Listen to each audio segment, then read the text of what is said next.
Good evening and welcome to Happy Hour. It's December 11th, so we are rushing in on the holidays, and I have no idea how that happened. And we have two questions tonight. So one is coming to us from Lily, who can't be here, but I promised I would talk about it. And secondly, I know that Tony has some question on his story structure and his manuscript. And then who knows, there may be other questions that roar up as possible. So the question that Lily brought up, and I'm curious if people here have used it, is the idea, and she used the term having a deadline in your manuscript. So that is the idea that we must do something by X time or something is going to happen. I actually just used this in my manuscript, You Owe Me a Murder, which is not out until March. But in that, every chapter starts with things where it says like 14 days remaining, 12 days remaining, 9 days remaining. So it's counting down with the chapters. Has anyone else ever used that technique? How did you use it, Bonnie? In my science fiction, the kids had to be saved from the lab before they were shipped off to an asteroid. So there was a 2-week deadline. Yeah.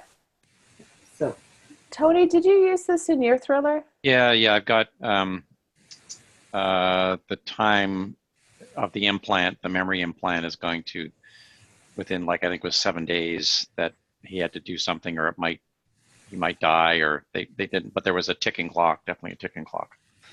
And that's the term that I've heard more frequently than deadline, is the idea of adding some kind of ticking clock to your manuscript. And the entire idea behind it is basically to ramp up and increase the pressure. So if there is only so much time before the implant explodes, before the kids are shipped off, before a murder potentially happens, I'm not saying it does or doesn't in mine, but hypothetically, if you have some kind of ticking clock where the character must act by a certain time or a worse thing will happen, it just creates all sorts of lovely opportunities. So one, as most of us know, if you have time to make a decision, you have time to think of alternate options. If there's some kind of time tick clock, you don't necessarily have that opportunity. So you'll see people make more rushed decisions. For the reader, it is also the sense of exactly how much time is remaining, which can often pull them along and want them to continue to read. For the character, then they also have less opportunity to get help. So for example, if I need to do something, I need to defuse a bomb, and I have all the time in the world to do it, well, then I'm going to call a bomb squad. If I have, like, it's ticking down and I have 3 minutes and there's no way a bomb squad is going to get to my house, I may call 911 and ask them, what do I do, and have to defuse it myself. If I look down and there's 45 seconds, I'm going to have to make a call about what to do, which is probably going to put that completely onto me.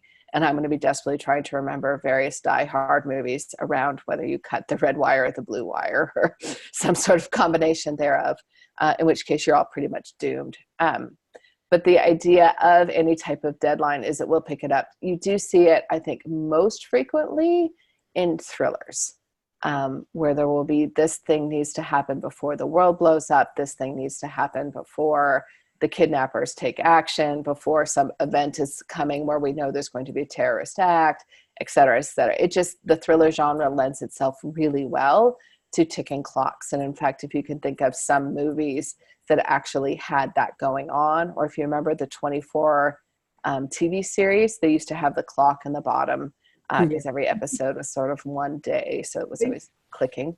they use it a lot in fantasies and science fiction too, because it's often before the magic runs out, or before a certain event is happening, whether it's celestial or And I think that's the important thing as well. I think it's super common in thrillers. You see it pop up over and over. Like, you'll even see it come up in romance where, I have a flight out of London, and if you're going to tell me that you love me, for some reason, apparently there's no phone, you're going to have to do it before I get on that plane. And so you'll see the giant rush scene as we all, try and beat to the airport. Yeah. To declare your undying love before I leave forever. You'll see them in science fiction fantasy. You see them in contemporary YA, where there's an event, a big dance or graduation or something else that is coming up.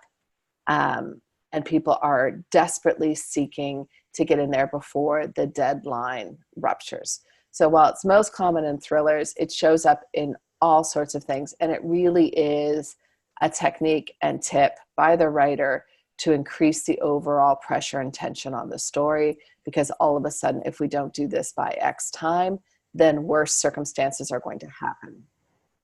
Oftentimes in manuscripts, you don't know what bad thing is going to happen, so it's very hard to have a ticking time clock.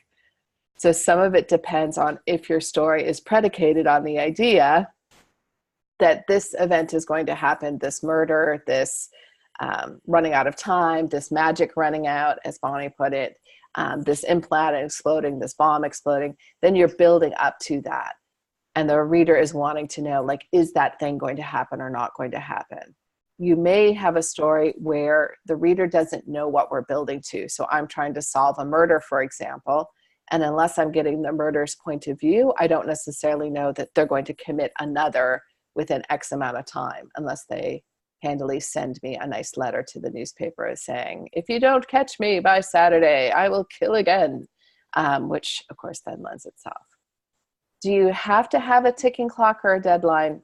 Absolutely not. It is just another little thing in your arsenal when you're sort of crafting a story that you'll see come up quite quickly, and you'll sometimes see if you're struggling with sort of pacing or urgency, that's a really good idea to kind of pull out of your back hat and sort of be like, is there any way that I can increase the tension on this by saying this must happen by X amount of time, or insert really bad thing here.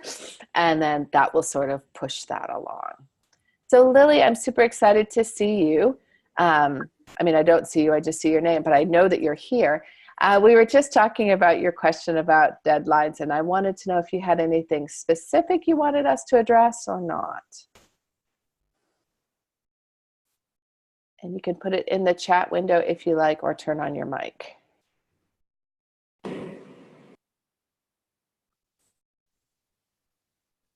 I sense that you're there, but I don't hear you. I'm going to try unmuting you. It won't let me unmute you. That's interesting. Oh, now she's unmuted. Are you there, Lily? Yes, I am. Did you have any specific questions about deadlines? I understand that it's not like a must to do, but I think that it gives us like a thrilling, more thrilling. It definitely will increase the pressure on Yeah. the character.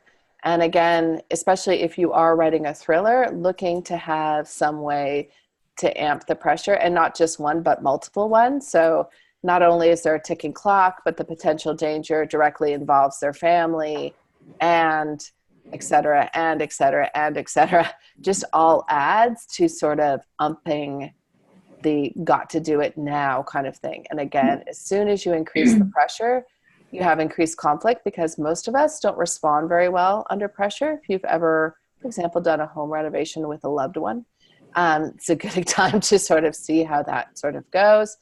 Or if you're, doing anything where you have to make a decision quickly, we have a kind of a response, which is why if you've ever been in a high pressure sales situation, they're putting like, you've got to buy this now, or there's only one left. They're trying to create a high pressure situation where you will react without thinking about it. That's why they will do, like, if you buy it today, then there's this thing that will be wonderful and remarkable. And if you don't buy it today, then you will forever lose out and be miserable and unhappy, which is usually, let's be honest, not actually the case. So if you are doing a thriller, I generally would say I give a big thumbs up to putting in a ticking time clock, if at all possible. Yes, I also think that it should work too, right? The deadline that we put should be exciting. Or I'm thinking about a very crazy one. Such as, Okay, so my crazy one is, again, because my landscape is in Iran, and so these people who are discovering who the murderer is, they are discovering that this murderer should be very close to them, like someone really close to them. And because of the capital punishment fact in Iran, they want to see if they can do something for this person. So as before the authorities find out what's happening, they want to find out who this is so they can find out if they can escape that person or do something for this. Do you think that's too crazy? Or? No. I mean, I think something where they have to catch the killer if there's some indication that the police are closing in. So something that they're going to find that person within a set amount of time will increase that timeline pressure. If that person is, if there's like one flight out of Iran, and I'm making that because I know there's more than one flight out of Iran, but something where it's like their one and only opportunity to get out is going to be on X date. So we've got to find that person before that date so we can get them onto that particular flight. So maybe there's someone, for example, who works at the airport who will look the other way and let someone on who might otherwise be on a watch list. Yeah, you give me an idea. Oh, you're welcome. If there is something like that person, like there's a conference or a business trip where it's like we can make an excuse for that person to go if they go on this date, but after that, there's no real reason for them to be leaving the country. If that person, which I don't think works with your story, but for example, if they were in jail and they're going to be out on a certain date and then we know they're going to disappear into the wild, then that becomes, again, another time we've got to get to this before that thing happens. And whenever I'm doing these things, I always just sort of brainstorm like that. Like, what are all the things that would put the pressure on to find that person by a set date? And that usually will amp it up. Thank you. You're very welcome. Now I'm going to go over to Tony, who had a question. Yes. Yes. So I just, in the Nano, I finished the second half of this thriller, sequel to the thriller I'm writing, and it's my main character is in, of course, jeopardy, and a 13-year-old girl is also in jeopardy, and they start off in Seattle, then go to Japan, and they're going back and forth. And I had it pretty well outlined. It deviated a little bit. I added some more things as I'm going through it. But before I do any sort of major edit, I want to make sure like the architecture's right? Sort of the house. I don't want to start painting if the walls are going to fall down. Good plan. Yeah. Okay. Yeah. And so what I'm doing right now, I'm going through. Actually, let me show you. Let me show you what I'm doing. I can share my screen. Oh, I can't just share my screen because you've disabled. That'll teach you. Yeah. Do I need to make you a host? I think I do. Yeah. Let's see if that works. Yeah.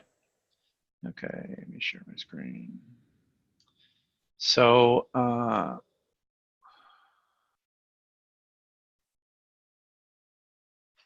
so in here,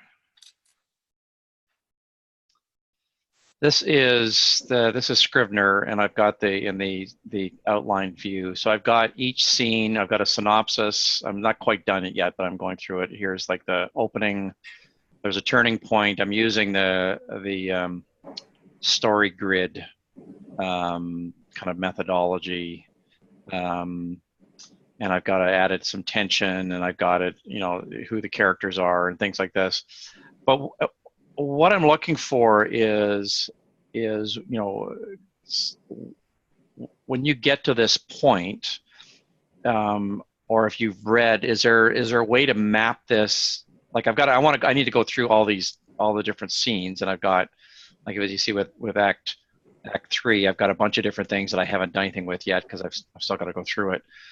But I'm trying to find out what's the easiest way to sort of make sure the architecture is working, so I don't spend a bunch of unnecessary time painting the walls when it's not. When it's not ready to do that yet. Yeah, when it's not structurally sound. Yeah. And you had there was a question about polarity shift. It is from the story grid book, which is it's interesting. Their methodology is such. So polarity shift is when it goes when you have a scene, and they say you need a polarity shift, so it's going from bad to worse, or from bad to good, or good to really good. So there's some kind of a shift going on in the scene. That's what they call about a polarity shift. So anyway. So before I jump in, for other people, how are you tackling whether or not the architecture is working? And no one has any idea. Maybe that's the problem. Well, I do plunk it into the different things using an outline as like similar to what Tony did, but I'll take it onto a grid sheet and say, okay, this is the turning point that shifts into Act 2, Act 3. I really look for turning points and overall whether or not the plot makes sense, and I haven't thrown something in there that's, you know, ex deuce monkey. I cannot say that thing. Let's just keep trying to make Bonnie say it, and that will just be fun. Doo's monkey. Thank you. Deuce monkeys. There we go. I hate when those monkeys show up at the end. I don't know. I found putting it visually on grid paper that has like 8 boxes helped me to figure it out. But there's so many different story grids, basically. Right. They're all story grids. I know some people who go through the beat sheet and make sure they're hitting all those beats, even if they kind of have to tweak it a little for, oh, this isn't at 25, it's at 27%, whatever. But really, that's about it. There's usually a general sense of whether this is working or not, and I don't know. I trust myself. Trust yourself, Tony. You know it's like, no, I'm not doing it. Well, I've got multiple turning points, and I've got some big reveals, and I've got some red herrings, and I've got all that stuff. And as I'm starting to go through it, I'm going, okay, is there anything I'm missing that would make this process easier? That's kind of my question. Yeah, and I'm not sure if there's something that makes it easier. I mean, I do think everyone's trying to figure out some sort of structure or spine to sort of hold the story together. And I think the easiest things to do is to use, and it depends what your personal favorite is, whether it's Story Grid or The Hero's Journey or Save the Cat beat sheet or the 6, plotting steps. And, there are several different ones. And I find for certain people, there are things that just for them just resonate. Like when they see it, they're like, yeah, I like that system. I like that structure. Mm-hmm. So that is what they will use. And then Tony, you'll eventually have to make me host again. I realize that I can't do that. Sorry. I mean, I should have made you co-host when I got carried away. I just put you completely in charge. Can you do it now? Yep, I think so. So, I mean, for me, one of the things that I notice is some sort of structure to do that. And again, in terms of how visually that lays out, that's different for different people. One of the things I do, and it's very old school, in a minute we're going to get into a question we have about Scrivener, which I think will be interesting. But if you want to go completely old school, one of the things that I really like to do is index cards. And I will make an index card for each. Bonnie's got something going in the corner. Yeah, I got that same book. If it only didn't have the word Trump in it, it would make me so much happier. Yeah. Looking for these index cards, I just lay them out and I'll do one for each chapter. And then because I'm a dork, I color code them. So different subplots have, one subplot's in blue, one subplot's in pink, one's in yellow. And I can do different things then with character names, just so I can sort of visually see across a space when things are showing up and have I closed everything off. Mm-hmm. And that will handle, I think, the structure issues. Then the question becomes, is there anything that would amp this up? Right. And that's somewhere between knocking down walls, using your house example, and paint. And does something else need to be added here? Like, is the content chewy enough? Yeah. So Marianne has a question, and then I'm going to get you to do your custom call, Tony. Sure. Yeah, I don't know if it's a question, but I don't know that I'm as disciplined as any of you, but I do use something like a story structure guideline in my vocabulary. We're writers. Find the word. The thing on the side, the menu thing. Sorry. You shouldn't be drinking before 5, really. It's just a sad state of affairs. Anyway, let's just call it an outline. But like for where the binder? I don't know what's wrong with my brain right now. But so I have an outline that's got the scenes that I think I want from a story structure perspective. And then as I'm drafting it, partly because what I'm doing right now is writing a story without as clear an idea of where it's going as I have in the past. So this is kind of new for me. But the point I want to make, and the problem or challenge, is that if I have an outline there and I think, okay, I was using Crystal's Scrivener template for romances, for example. And every time I think, okay, this is the scene that should be the inkling or deepening desire or point of no return, and I'm writing the story, I always need more space, more pieces than the outline seems to suggest that I should have. So I'll end up with 2 or 3 scenes before I'm able to move on to the next story element, the next part of the grid. And I'm wondering whether, am I a sloppy writer, or are the outlines I'm using to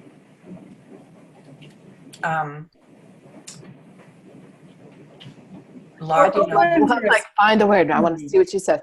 I mean, what I would say is not refined enough. Not refined enough. No, I don't think it's, or if the things that I write do belong there, how do I? And I'm convinced that the story needs them. How do I know what they are exactly? I mean, I think the challenge that you're coming to is any of these story grids or outlines, I think of them as almost light poles. So as you're driving along, you pass a light pole, you can kind of see one up ahead. You still have to traverse that distance from one to another. They're not touching each other. So you don't go from this story point to boom, right off onto the next one. There's some sort of way to get there. And again, for me, outlining was always the idea of, you know, if you're driving and you have no outline, you can kind of only see as far as your headlights are going, which is not necessarily a bad way to get someplace, right? It can be sort of an interesting adventure that way. If you're a huge fan of outlining, it's the kind of thing where it's like, well, I know I'm in North Van, and I know I need to get to Richmond. So the first thing I need to do is get over Lionsgate Bridge. So I still will have scenes that will be me leaving my house down Cap Road to the bridge.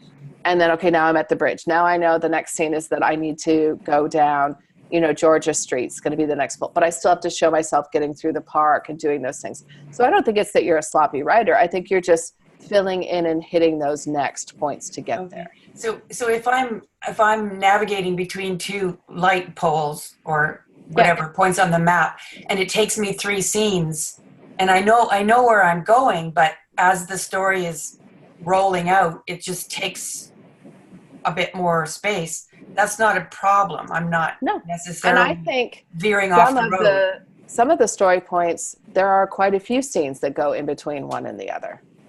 Okay. You know, and like there are some like from, you know, if we're using the hero's journey from sort of ordinary world to inciting incident, there may just be 1 or 2 scenes. Mm-hmm. But then there might be several scenes between another 2 points in the story, just sort of depending on how many subplots, how many characters I have to get from light pole to light pole, or for a point on the map to the other point on the map. I guess I wish I had a clear understanding of what I'm doing, so that I don't have to say, like, I don't know, in a romance, deepening desire. So I'll write deepening desire, and then I'll think, okay, well, I need to carry this on, but I need to show it from her point of view or his point of view. And so I just repeat that, like deepening desire 1, deepening desire 2, until I can sort of elevate it to the next story point. And I don't know that I necessarily have a really clear sense of what I'm accomplishing with each of those scenes. Well, and I think it's interesting to look at, and again, I don't know crystals as well, like, but to ask yourself, am I writing a romance? Because those story points are really around writing romance, or am I trying to shove a story that might be less of a romance focus onto a romance story grid? And it might be interesting for you to try one of the other, Well, sort of I story. do sort of mash up 2 or 3. Yeah. But I still always seem to need more space. But maybe I'm just not acknowledging that's okay. That's I fine. I think needing that more space is totally normal. And again, for me, those story points, particularly when you look at something like the ones that were developed for film, where they'll say this should be happening at 10%, this should be happening at 25%. You realize that there's a whole lot then that's going on between the 10 and the 25%. So you still have to show those scenes, Mhm. or else they're not going to work. So you're going to have to do that. Well, maybe someday I'll have sufficient self-awareness to know what it is I'm doing every step of the way. And I think it's, I think sometimes it's almost also a challenge in that the more we know, sometimes the more frustrating the writing process can be. Because the challenge is that we sort of know, like, oh, I started on a positive and now I need to go to a negative. And, oh, I wanted to start on a high point and now I'm ending at a low point. And so sometimes that very thing unto itself causes challenges because we overthink what we're trying to do. And Bonnie held up the book, which was lovely, story trumps structure, which is, structure is there to just sort of help guide us, but I don't feel that we have to get married to it other than, we have to have some basic structure. Your story must have a beginning, a middle, and an end. It must, there are certain things it must have, but otherwise it doesn't have to be so much. Tony, can we go back and can you answer the custom columns question? Sure. Let me share my screen again. So let me go to a page here. So this is version 3. I'm using if you're using Windows, this is the beta of version 3. And you have synopsis. So this is the synopsis, and that shows up in the outline. And then you have, sorry, let's move this other way. You have custom metadata. So metadata is information about the document, but it's not part of the document, or not part of the, it's not in the middle of the text.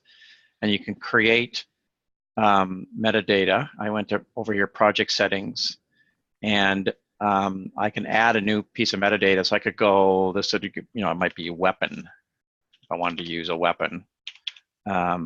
And I could say, oh, it's a list. And I could say, let's see, this is a knife. Sorry, a knife. Or a gun. I type it right.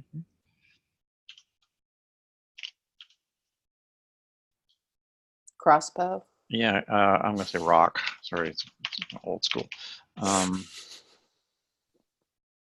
And then, so I have weapon. So I can say, oh, it's a knife, gun, rock. That's the weapon that they're going to use. So that's fine. So I've got here, the low tension. I've got no setting, but I could have the setting. I don't think I've actually set up the setting here. What the polarity shift is, what the value shift is, what the turning point is, all those things. Now, when I go to the outline view, and I've got to be on a folder. So if if Scrivener, say this is obviously these are my index cards, so it puts the synopsis in there. This is my outline view. And then to add the metadata, you have to use this, it's really hard to find, this little arrow, and you go, oh, I want weapon here. And then, and I've set the default to be that the weapon is a knife. I could have had none, but I just set this default to be weapon is a knife. So I now see my my text that way. And the nice thing is you can export this. You have to export it as a CSV file, but you can then read that in with a with Excel or Google spreadsheets or whatever you want. So you don't necessarily have to keep it into this. I can do an export and export it as a file, and I think you can specify as a somewhere around here you can specify it as a CSV. I have to find. I haven't done it yet, so I have to find where it is. But that's how you do it. Did that answer? I forgot whose question it was.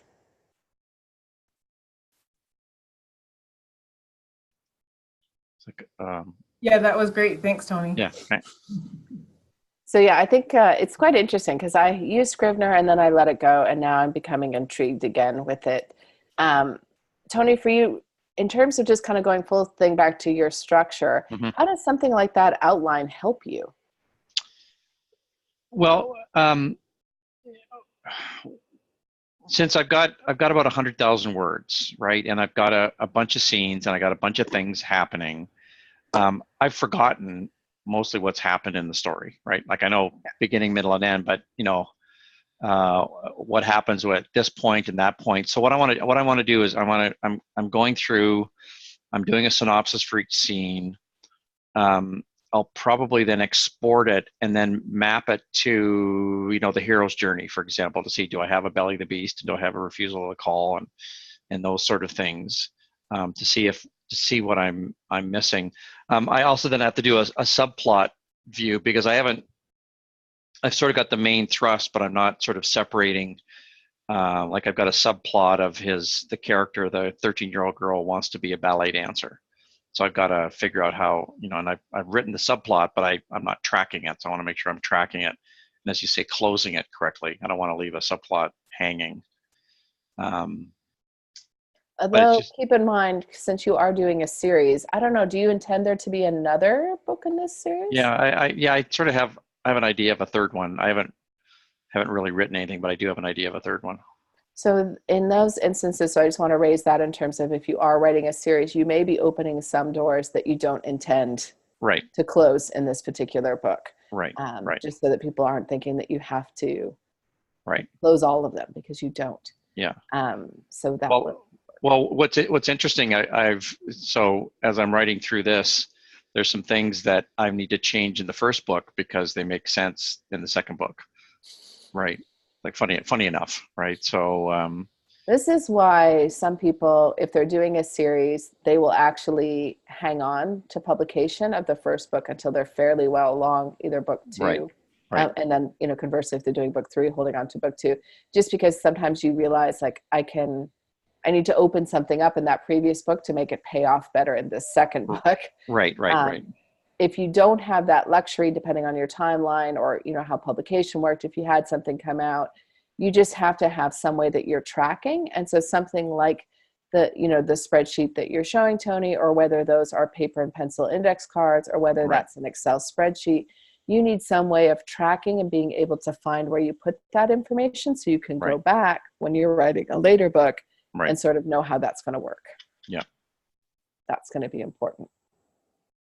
So Lily had the question in the corner about using a spreadsheet and trying to figure out basically what's going on with the characters in terms of how old they are at certainly historical events. And that's going to be important for her story because, of course, part of why we're going to be reading Lily's story is this chance to immerse ourselves in, what's happening in Iran and in a historical period that a lot of us probably know a little bit about and actually have a whole lot of misconceptions about. So I definitely would do some homework around kind of knowing like what are those major events and where characters would be on that, because it's going to certainly impact how they see things. I don't know if I would consider that structuring as much as sort of really making sure that I understand the backstory. When I'm thinking in terms of structure, I always think in terms of that spine or those map points on the story, that this is a story that travels from A to B. And these are the stops that are going to happen along that way. And I need to know what those are and make sure that people aren't just meandering. Even if it might seem like a meander in the moment that they got off the main road and are taking a little side trip to Burnaby before going on to Richmond, that there's some reason or plot point that they're doing that. So that will help keep that in time. What is Eon Timeline, Bonnie? Can you tell us? I almost closed the window. Yeah, it's just a timeline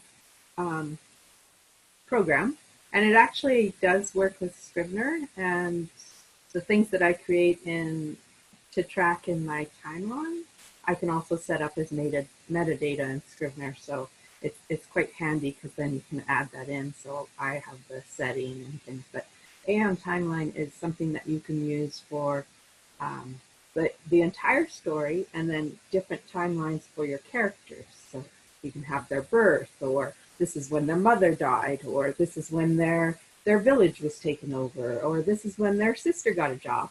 And you can map those things and see how they coincide with other characters' things. You can also code them as part of the character's arc if there's something that you really want to remember to pull into your story later as a flashback. I haven't used it to its full capabilities, but and where do you find it, Bonnie? Just, I guess I should find the link and put it in there for you. You don't have to, but it would be lovely. I know Crystal uses this quite a bit. I do believe, and partially because she's writing a series where, you know, book A is between these two characters, and at the same time later there'll be a second book which is between two other characters, but they may have an overlapping timeline. So I know she's using it to keep track of those kinds of things. You will need, in most cases, some way to sort of track where people are and when. Again, if you're old school and you don't want to have, you know, a different software program, you can even download calendar sheets, like empty blank calendar sheets, and you can go onto that and do that. You can, again, sit down with index cards and just sort of make sure that if you say in your manuscript, the math test was going to be the day after tomorrow, that the day after tomorrow isn't a Saturday, like unless you're in some kind of weird school system where that does happen. Like, but you're going to want to make sure that it's clear so that people kind of have a sense that it makes sense where and when time is passing by. Yeah, and I tend to have multiple point of views. So if something's happening and I've had 3 scenes with this character, I realize, oh, that happened over 2 days. So when I jump to the next character, I got to make sure it's 2 days later, and so it helps me keep track. Yeah. Or if you're going back, that the reader is crystal clear that, you know, those 3 chapters took X amount of days, and now we're going to a different place to catch up with what happened with so-and-so while that was all going on. So that can sort of help as well. So Lisa, you had a question? Yeah, so if you're finished a draft and you've got your structure there and all your big structural points and the big themes that need to be there all there, but your manuscript's really short, what are your suggestions? So how short are we talking? 48,000 words. Okay. So, and you're writing YA, right? YA historical fiction, yeah. Yeah. So the biggest thing I would go back to is sort of multiple things. Is you're not horribly far off, because you're probably looking for about 65,000 would be the low end. So you can easily squish that in. That's no problem. So in terms of things that I do, because I tend to write short, is one, let's go back to actually what Marianne was talking about and ask yourself, have I gone from one light post to another too quickly? Is there something that could happen in there that would show some richness or some detail?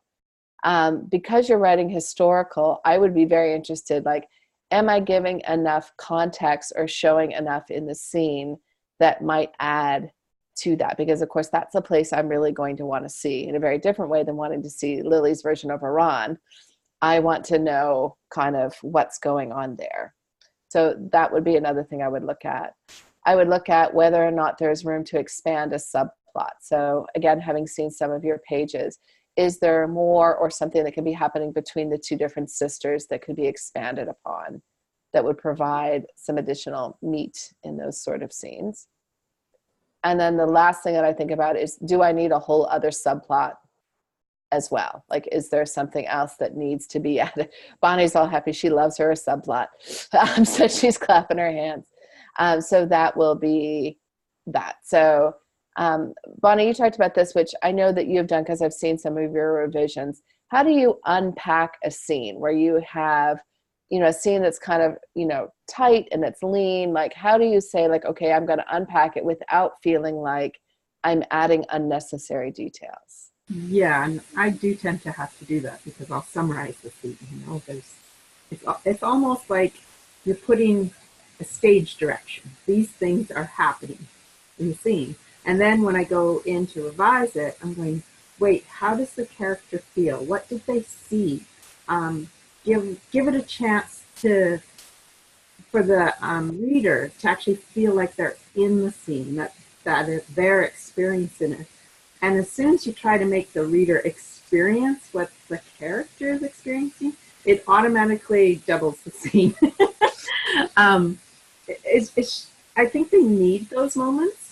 And when we're writing, or at least when I'm writing the first draft, you're really in a rush and you're trying to get it down, and there's so many things going on that you kind of develop almost like a shorthand. Like, you know, if the person goes home and grabs the keys off the desk, and then they rush back out the door, you figure, well, that's all that's important to the scene. But what might be important for the reader to know is why they had to get the keys and what it means when they're grabbing the keys. Is this like the last chance that they'll ever have to save this person or stop this person? Is this the keys that used to belong to their mother and now they have to hand it over to the criminal? You know, there's usually a lot more going on with the character than just going and grabbing the keys and rushing out the door. So those sort of moments you can kind of find and unpack a little. Sometimes they're a great way to add that in, because often there is something going on internally with the character that has nothing to do with the plot, but it will eventually, you know, like their insecurities. If they're really shy, maybe going and grabbing the keys is like a huge step for them. It's not that simple. So those are the sort of things that I kind of look for those moments, and I love those moments because when you find them, it's like, oh, I can put so much more depth and meaning to something so inane. I also look for if I ever had a scene where I have a character summarize what happened. So, you know, you and I sit down to have coffee and I'm like, you wouldn't believe it. But the other day I had this huge fight with Tony about, Tony, but you must do something irritating. Tony's outlines. I think so. Damn, Tony's outlines. We had this huge fight about it. So, you know, and then you say, you know, like, oh, well, what happened, blah, blah, blah. So then we all of a sudden, I have a scene where I'm telling you about this fight with Tony versus saying, like, should I actually show that? So I have now a scene where I'm going to see the fight with Tony, and that's going to play out on the page. And then the scene between you and I is less about summarizing that fight and maybe more about my emotion about it. That, you know, my feelings got really hurt, and, you know, I'm sorry. I apologize. You really should. Sorry. Yeah, I'm really sorry. It's 100% your fault. I'm sure of that. And I think it's interesting because, you know, Marianne talked about, you know, she's never writing the stage direction. She's just basically telling the whole movie. So for her, she's occasionally learning how to pack. So she's taking a whole scene and she's going to figure out, like, rather than showing that fight with Tony, that's not important. The only thing that's important is Eileen's talking to, you know, Alyssa about how she felt about that fight. So I'm just going to compact that because I didn't need to show it. So sometimes it is that again, and I think we have tendencies to write one way or the other. So some of us, we pack it all real tight, and then we have to kind of let some of that out and open it up. And for other people, they're writing all of it and then having to figure out where do they kind of, you know, sometimes you tell instead of show, which is that weird thing because we've always had it, you know, drilled into us, like always show, never tell. Well, sometimes like just telling, but look for any place in the manuscript where you have characters summarizing what happened. Or if you can expand out, like I'm thinking, I know you have the scene where the girls are being transported on the boat and they're kind of going back, like picking, like, is there a particular place to open up some interaction that they have with someone else on the boat?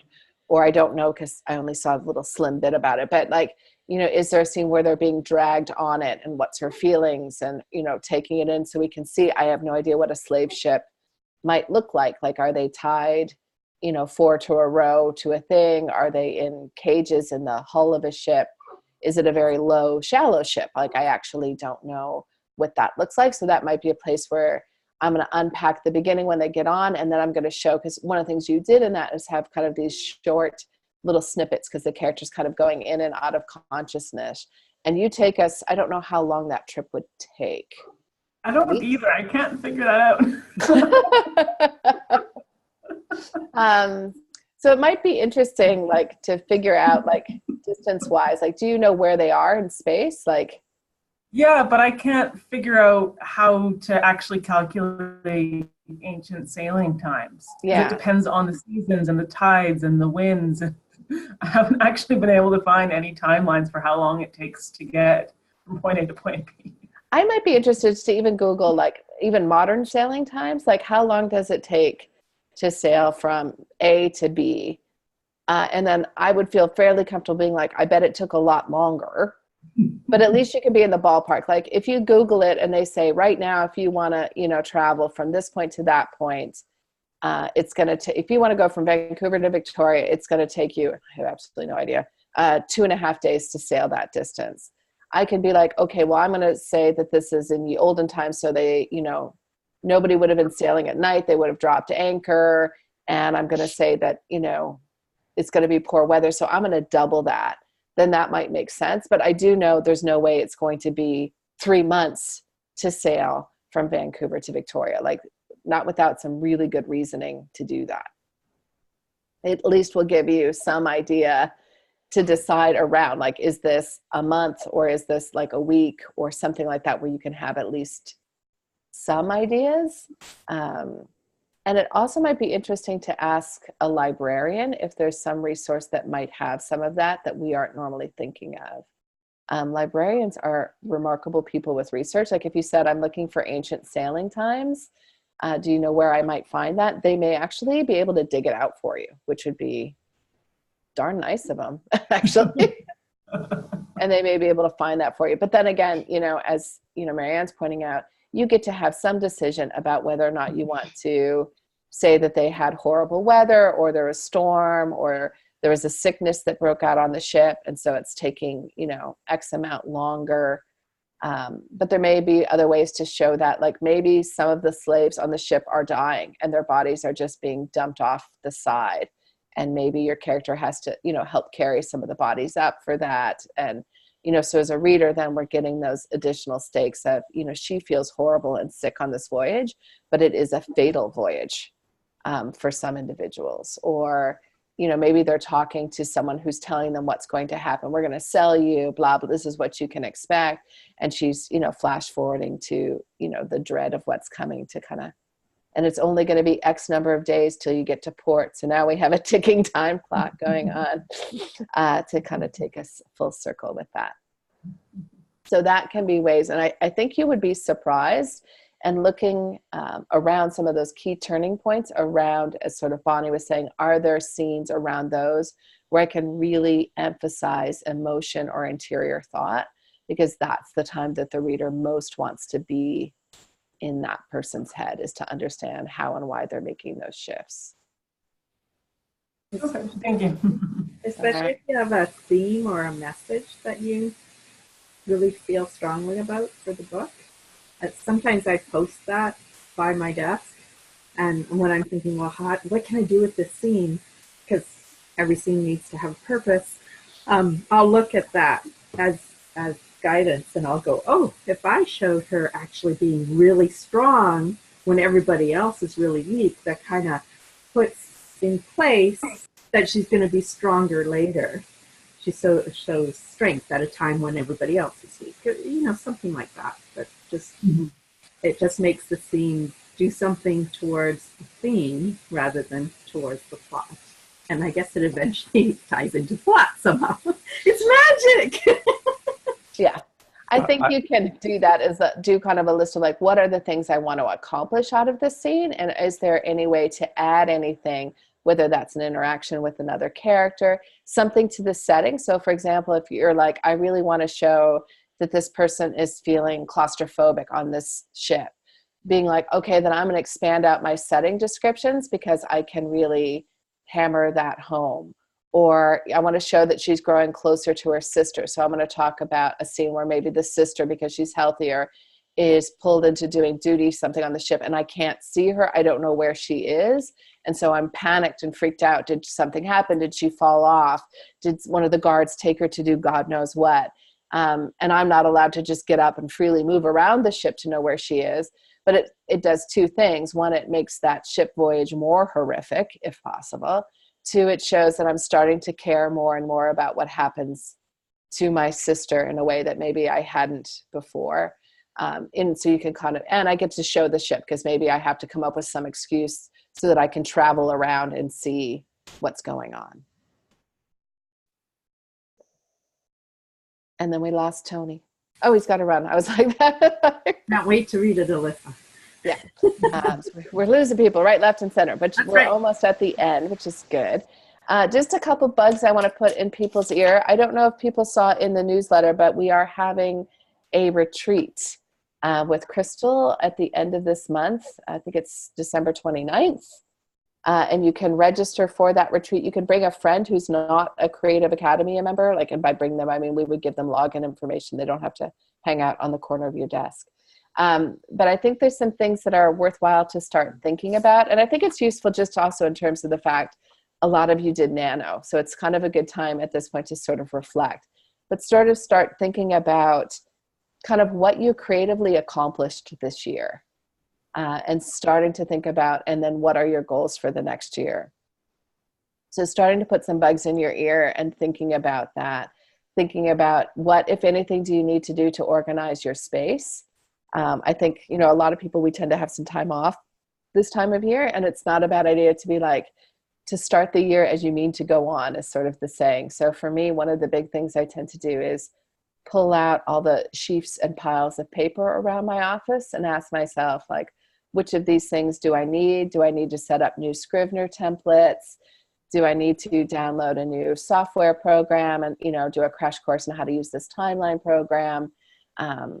You know, do I need to get new bookshelves? Something that sort of gets you started for what's 2019 going to look like, because I'm predicting big things.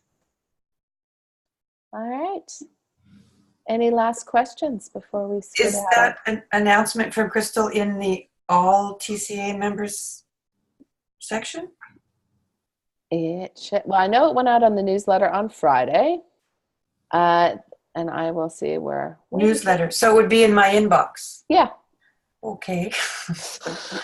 Okay. I haven't been looking there lately. Maybe she has some cleaning up to do of her inbox. You know, maybe some inbox. I always do. So I can tell you we're going to do it December 29th, which is a Saturday. It should be in the calendar, right? I think Yeah, it is. it's probably easier to find it in the calendar. And it's going to go 10 to 3. There'll be a break at lunch, so you don't have to be online that entire time. And Crystal's going to take people through, and it won't just be Crystal, Donna, and I will be there as well. You're stuck with all of us. We're going to take you 29. through some different steps. It's a Saturday. Yeah. It's already in my calendar. Yep. Oh, well, there you go. Mine too. I think it's a good thing. And if you can't make it, we will record it, so there will be a chance for people to kind of do it on their own time if they need to. But it's always fun to do it together. Yes. So, all right. Well, everyone have a lovely evening. Me too. Thank you. Stay out of trouble. I will be here tomorrow morning as well. And tomorrow morning, I'm planning to do some questions about agents, finding agents, questions to ask agents, all the agenting. But also happy to answer other questions. So, all right. Good night, everybody. Good night, everybody.